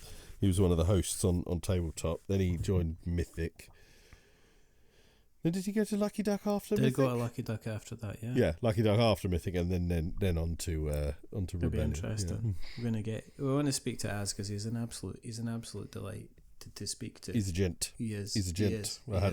I had a nice long chat with him at UK Games Week, and then I had a nice long call with him the other day as well for work. So just that was absolutely spot. And then we're going to have probably look at getting a nice long podcast with him as well at some point. Yeah, which is all good. Benji's moved on from Osprey, and I have been. I'm going to go very quickly mention this. I have been playing Ofrenda from Osprey. Oh yes, yeah. which is all about the kind of is celebrating the kind of the Day of the Dead. So, Well, so do you know what the Ofrenda is? the Ofrenda, is that not when you're... The Ofrenda is your mantelpiece, which has pictures Of of all your of the relatives. lost family. Yeah, and yeah. And then the Ofrenda is always there, I believe. It's always a part of your house. Yeah. Whereas then on Day of the Dead, it almost becomes the shrine. Yeah. So you obviously go to visit the graves of your family, and then also within your home, that comes almost like the focal point in your home, more so than it would any other day. You know, like I said to you, I love the concept. I kind of knew what Day of the Dead was, but then the movie Coco came out, and I kind of truly fell in love with what the Day of the Dead and the Ofrenda and that whole... I truly fell in love with that whole concept, and I think it's a beautiful, beautiful concept, and I wish it was a thing here. Yeah. I really do, because I think too often in England, or the UK or whatever, is that it's very dour. Of course it Losing is. somebody. It's all, you do get now like celebrations of life and stuff, but it's not really a bloody celebration No, of it's life, is always it? a little Most of bit. the time, it's usually a pretty dour affair, and it's and then you go to a wake full of bitter cousins who got left out of the will. You've got like a fiver and a pair of like brown broken shoes that nobody will Yeah, exactly. Yeah. I'm kind of like Ofrenda reminds me of Encanto in some ways, because it's basically about arranging. It's a tableau building game, but it's a kind of a mixture of a tableau building game and a puzzle game, and you're trying to basically fulfill all of your relatives' wishes, because every card there's a relative that has got two sides to the card. So one of the sides of the card is lit to say that they've been satisfied with what their requirements are, and the other side is the kind of the unlit side, which is their spirit side, which is basically says, I would like to have, two certain icons. So you get different icons. There's like the skull icon, there's like the drink icon, you get the candy icon, you get the bulb icon. You get various different icons, and you're building up a tableau, and based on how you build up your tableau, you're gonna each relative has like a symbol, which is the symbol that they offer, and they have a requirement which is usually different from the symbol that they have on them, and sometimes they want to be surrounded by that symbol, or they at least must at least be in close proximity or adjacent to somebody that has that symbol, or they might need more than one of that symbol, or they might not want to have that symbol at all. But also on each of the symbols there's also a shape as well, a shape or a colour. So you've got like a purple square, or a pink hexagon, or kind of different shapes. So on your turn, there's a row of cards, and you are basically selecting a card from left to right, and you have your currency as marigolds. So if you want to select like the second card into a row, you would have to put a marigold down on the first card, and then you're able to take the second card. If you want to take like the fourth card in the row, you have to put a marigold on the first three cards before you can take the fourth card. Right. And then above that, there's also a row of candles. And the candles basically offer like a universal bonus based on, again, you fulfilling certain requirements. So they might say you must have the most skulls on your tableau out of everybody else, or you must have at least kind of 4 of this, or 5 of this, or 6 of this. Okay, so basically as you go, you are picking cards, you're buying cards, you're putting them on your tableau, and then if you have like a single card with 2 cards below it, it's almost like you've got like a group of 3 cards together. Intersecting those 3 cards, there's either going to be a candle symbol, or there's going to be a marigold space. And what you can do is you can either put a marigold there, which you'll get points for, or you can put one of the candle tokens that you've purchased, and you can put it into that space to basically potentially activate it, and then that can be kind of traded in or actioned whenever you fulfill the criteria for it. And it's kind of an interesting game because while it's a puzzle game, you're not ever going to necessarily fulfill the wishes for every single family member. Right. And when it's laid out and when people start and when cards start to kind of like get their wishes fulfilled, then it goes from being this kind of dull and grey kind of looking Ofrenda into a place that's like beautiful and light and colourful and everything like that. And it plays fine. And I have a couple of niggles which are quality of life niggles. There's 12 rounds, right? But if you during your turn, if you run out of marigolds, what you can do is instead of actually placing a card on the tableau, you can trade that card in for 3 marigolds. So during the game, marigolds can be quite difficult to get hold of. So there are occasions where it can be difficult to tell what round everybody's on. There's not a round tracker. So you have to it's kind of weird that like there's all this beautiful art, and you've got these lovely kind of dual layered kind of boards with sunken spaces for where you put the marigolds and where you put like the candles and where you put the individual cards, and you can flip them over. And when you place cards in certain slots, sometimes you'll actually get an extra marigold, and sometimes it'll cost you a marigold to place a card in. Like it costs you a marigold to place a card in like one of the central slots, because you've got more space where you can place kind of like surrounding cards which are going to fulfill the objectives. So it's just, I don't know if it's an overlook thing, but there doesn't seem to be like a round tracker, which is fine. But if you're having to trade in cards, then it's a bit of a kind of like, where are we? What are we doing? And what round are we on? And you're tempted to almost like keep going until all the cards are fulfilled, and that's not an issue. And that's fine. It's a little bit that was a little bit frustrating. But the main one was the economy. The card selection and the economy doesn't always 100% work for me. Now, when I played it,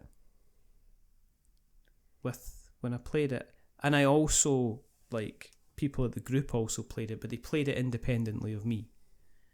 So I was like, what do you think of this?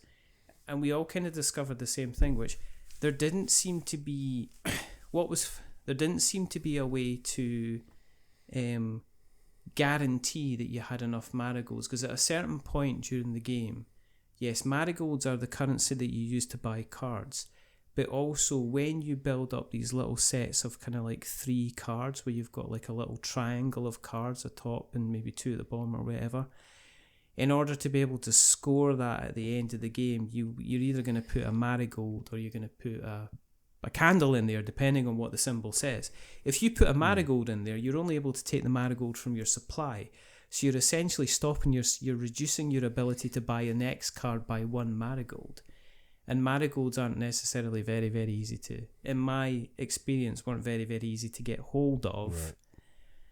And if you're trying to get a card on, as you get into the game and you're trying to get a card in like maybe the 2nd or 3rd space, you're kind of not necessarily wanting to put a marigold on the first 2 spaces, because you know the next person that comes along is going to basically pick up that card and they're going to get awarded with all the marigolds kind of there. So I never felt at any point that I had enough choice, enough marigolds to be able to then buy any card that I needed. And so sometimes I felt I was reduced to taking the first card that was on the roll because it was free, and then doing the best at what was there. Now what I could have done is I could have taken that rather than spend to potentially help somebody else. Yes. More than help yourself. Yes. Yeah. So I kind of felt I was kind of like, sometimes I was like, I have to take this card because I don't have, I have to take this card because I have only got 2 marigolds left. But if I put one down 1 marigold, I know that by placing this card here, I'm going to end up creating 2 or 3 of these triangles where I'm going to place a marigold, which is going to stop me from scoring at the end game. So that was a bit kind of weird. And the other thing is that, and this this was only highlighted to me because we played Castle Combo just before we played it, was that in Castle Combo, if you don't like the cards that are there, what do? You spend a key. Wipe them. You wipe the cards out, yeah? There isn't a way to clear the row of cards that come up on the game. Right. So you can end up in this kind of double kind of pincer movement where you can't afford to get the card that's maybe 3 or 4 in that you really, really want, but also all the cards that are in the row do absolutely nothing for you whatsoever. And as you reach towards end game, you need to kind of have a little bit more agency. So rather than in Castle Combo, it's a double thing. You could like look at what everybody else is needing. You could just go, haha, I'm going to clear the entire row and screw you. Whereas in this, you're kind of like feeling, well, everybody, if nobody's getting the cards that anybody wants, people end up buying cards just for the sake of buying cards. They can't buy the second or third one along because nobody's got enough marigolds. So... Right. So it was fine. It was lovely looking, and I'm still on the fence about it because I'm pretty sure there is some way. I was double checking and saying, am I doing this wrong? Am I playing this wrong? Because I don't seem to be able to get. I don't seem to be sitting here with 4 or 5 or 6 marigolds at any time that I can use as currency. I always seem to kind of be scraping by. And I was wondering, do you know, you wonder if you're playing a game, you're wondering if you're playing it wrong? Yeah. Yeah, you just think, this, why, it's hurting itself, and you think, and it's so obvious to everybody as well. You're all having the same issue. Yeah. And you think, well, surely we're misreading a rule here, because otherwise it would come up in playtesting and they'd have done something about it, I've kind of gone through it again and again, and I've went, okay, am I missing something here? Is it because, and I guess one of my things to myself was, right, there's only ever 4 cards that you can take. Is it because this is actually one of these games that needs to be played with 4 players, and that's what kind of gets the economy kind of going, if you know what I mean? Right, yeah, it's limited in that sense, yeah, so maybe. I don't know. I'm not saying, see, production-wise, it's beautiful. See how the game plays as a base level. It's actually pretty fun, and there's this lovely kind of puzzly element where you're trying to go, okay, well, if I get this card, I can put this here. And then that means I only need to get this one here, and I've already got 3 cards in my hand, so I know that one of the cards that I've got here I can definitely place there, which means I can do this one, and this one, and get lots and lots of points. But there was just one thing where it was almost a case of I felt that I couldn't do everything that I wanted to do, and it wasn't because the cards, it was a combination of I didn't have enough money to be able to do it, or I didn't have the cards just weren't there, and there was nothing I could do about the kind of the crappy selection of cards that was there. But at the same time, I didn't have a bad time. I didn't feel, I didn't walk away going, oh, that was crap, that was a waste of my time. See a game in there. I could see a game in there. Yeah, it was just like the round thing. The round thing was funny because I got halfway through the game and we went, are we round 7 or round 8? And it's like, I don't know, because how many cards have you got? And it's like, oh, remember, I've traded in one of my cards already, so I'm going to automatically have less cards than you. And it's like, oh, all right, okay, so where are we with that then, kind of thing. So, yeah, and it's funny because as far as a game goes, I think it's kind of like in that portfolio of Osprey games where it's more on the casualer side of stuff. Like where your cryptid and stuff like that kind of sits. It's not your warg. I don't know. It's not as it's not as heavy Euro as say like Merv or. yeah, I mean, I was gonna say some of that stuff is pretty friggin' heavy. Yeah, it is. Yeah. I wouldn't. Oh, I suppose they do have light stuff as well because they've got like what's the solo one about the kind of long lost journey, and then they did the Judge Dredd version of it. The one about Percy, what's his chops, going in to find the lost city of Z. I can't remember. I don't know that one. But that's like really simple. Yeah. It's a nice little solo game. Yeah. I wouldn't necessarily put Cryptid quite in that. I think Cryptid is quite a tricky deduction game. Okay. Yeah, it's a great deduction game. I bloody love it, but it's it's a tricky one. But then you get things like I said to you about Crescent Moon, and it's just like there's clearly a great game in here, but it really has to be 5-player, asymmetrical, and it's not like it's your asymmetrical lovely little thing you've got to do is this, and your asymmetrical lovely little thing you've got to do this. No. You are playing 5 very different factions, very different games, and I just got rid of it in the end. I bought it thinking like, this looks freaking excellent. I've got it. I've still got it. I'm never going to get this. It's my hopeful game. It's potentially my nursing home game. Where everybody's sitting around going, what are we going to do? It's like, well, I want to be a fire engine. And it's like, we could play this eventually. I remember, and I apologise wholeheartedly, I think it was Scott, and I sent them kind of like the instructions and everything like that. I says, we're going to play Crescent Moon. And it was a Friday, and I had a week at work, and I got there and I just went, do you know what? The thought of sitting down and playing a new game, not where it's like one set of rules, but a new game where there's like 5 sets of rules. Yeah, exactly. I was just like, it's very, very lovely, but it's also good. But it isn't Imperium, the range Imperium, that's all. Yeah. Osprey, isn't it? Yeah. I mean, they're pretty bloody heavy.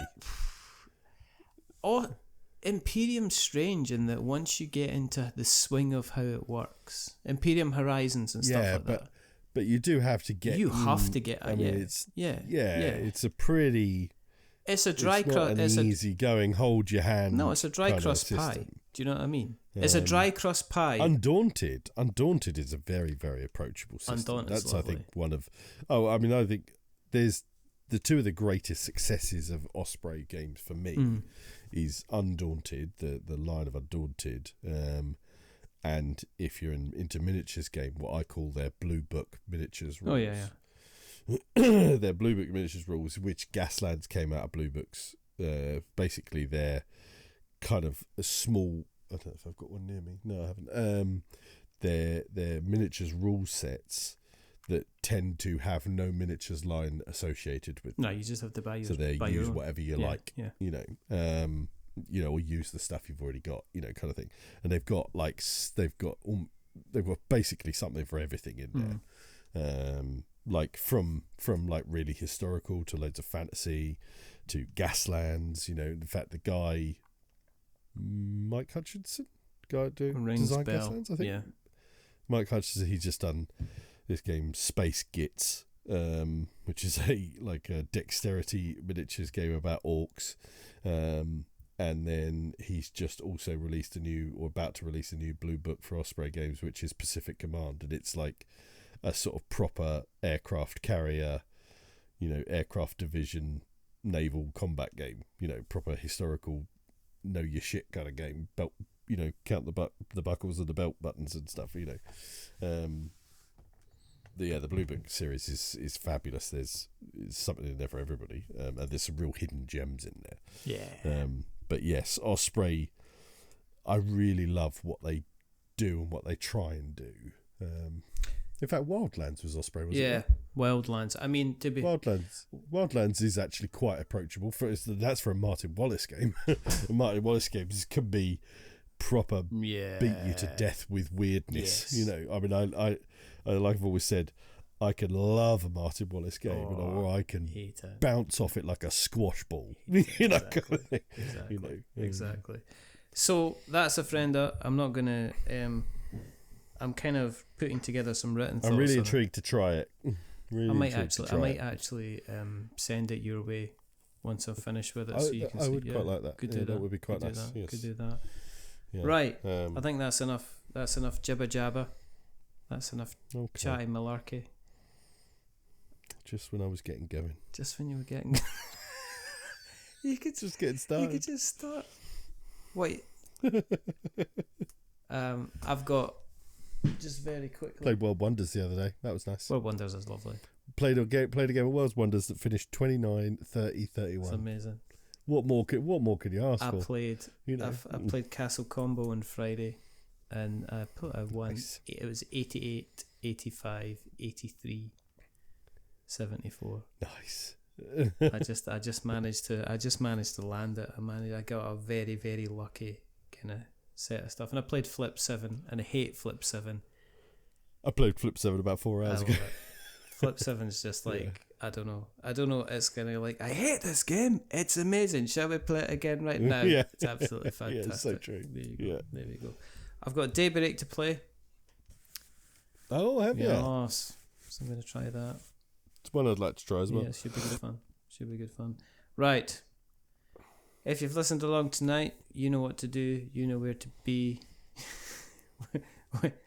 Whether you're from the air and the sky or the land and the sea, give us a look. See? Because it's a goodbye from me. And it's a goodbye from me, Optimus Prime. I watched that. That's so funny. You just Optimus. We must protect the humans. Anyway, if you've listened along tonight, just tell other people about us. It's absolutely fantastic. Check out our website, we're-not-wizards.co.uk. Check out the Spotify, and yes, and thank you very, very much for listening. Maybe. Remember, roll sixes, make something awful. I can't remember. Stay safe, roll sixes, make something awful, and stay spicy and roll out. Stay spicy and roll out. Stay spicy and roll out. Embarrassing. No, you hang up. No, you. A wizard is never No, you hang up.